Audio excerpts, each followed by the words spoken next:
贴，就是后面的感觉，跟您说的那个正好，几乎就完美了。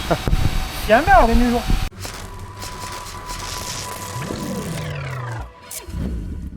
，4代 MT-09 SP， 前面跟之前是一样，也是下边有高低压的，然后上面是预载和回弹两边对称的。后面的变化是这边预载放在这边的，之前是在另外一侧，然后压缩回弹。3代有个问题，3代那个弹簧磅数给的特别大，然后它那个回弹会拉不住。一会儿调一下看看你这4代怎么样。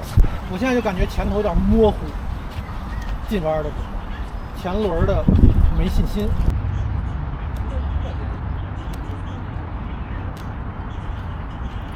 还是快，还是快啊！我看这个减震还挺方便的，对，调起来。对。张光老师，你说用不用考虑穿衣服的这种？等会儿试试。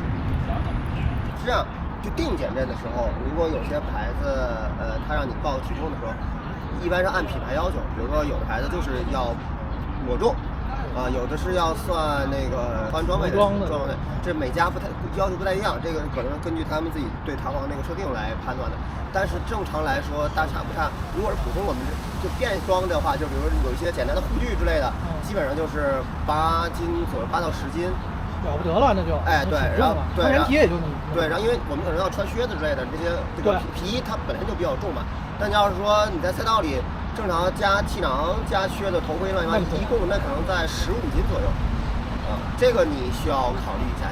然后一般所以如果比如说赛道里我们求精益求精的话，特别准的那种的话，就是我要全装备坐上去，然后正常的坐姿去趴着怎么样也好，然后去量那个可能会更准一些。但就是我们马路上调呢，就是这个重量其实无所谓的，这是第一点。第二点是因为每个人的那个骑行风格其实对它的设定有很大的影响。那这就是为什么我刚才问您大概是什么样的拧油跟刹车的那个习惯。那有的人可能特别缓，那比如说您觉得您是适中，还有一些人觉得就是直接就这么拧，就是很多这样的。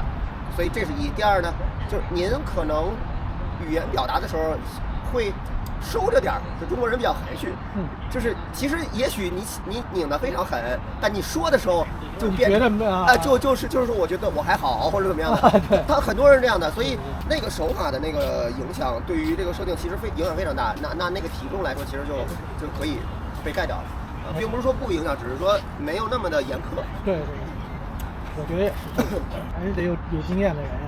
然后在合理范围内，然后让大家去试车。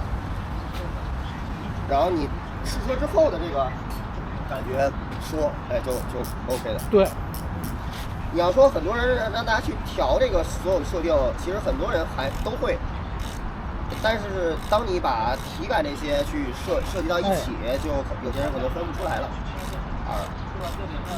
有道理，包括很多就是比如说是，甚至就是很专业的他会调赛车的人，但他不一定会给你调这个路上的车该怎么做。因为路上坑坑洼洼太多了，然后你需要考虑滤震。那天我调一个765，他要走那个往顺义那边走，有一段大概5公里的路是修路呢，就特别颠。那你比如说他也需求是跑山，但是你要是按跑山那么骑，他那段路是没法骑的。我就给他调，相对来说会柔和一些。我说你真正你要再去跑山的时候，你再跟我说的，等你调一个不跑山的。那这两个是不兼容的。这好，这4代的前面的回弹比3代好。它有变化是吧？3代拉不住。是不是也因为它这个车还比较新的原因？不是。我调过很多新车，就是0公里或者100公里以内的，不一样，还是有变化的。后边我觉得没有什么变化，可能稍微好一点，因为我现在这个还是3圈的状态，我觉得那个回弹速度还好了。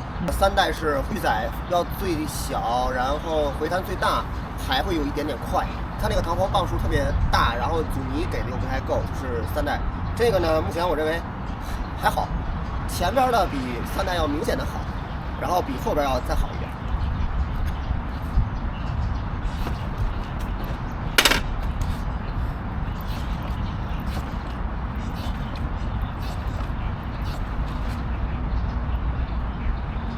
我就想找着您先把避震器调好了，我再因为我知不道是不是这个没有太齿的缘故，明白。导致前头有点回头试试。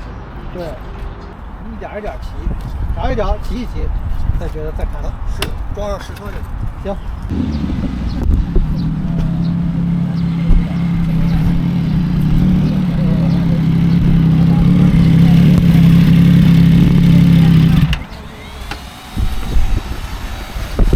没问题，就是后面的感觉，跟您说的那个正好，几乎就完美了。